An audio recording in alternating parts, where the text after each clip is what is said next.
تو که از بندگی آزاد شوی، صاحب خانه آباد شوی.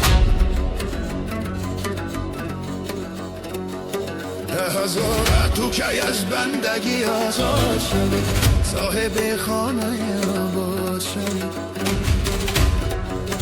صاحب زندگی و خانه آباد شوی، تو که از بندگی آزاد شوی.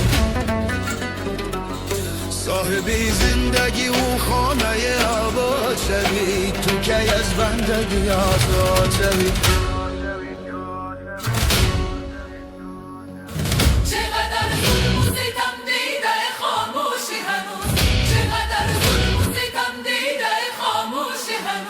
یا فریب خورده و بیچاره و مدهوشی هنوز، یا فریب خورده و بیچاره و مدهوشی هنوز. باد از آزاد یا نابود و برباد شوی، تو که از بندگی آزاد شوی.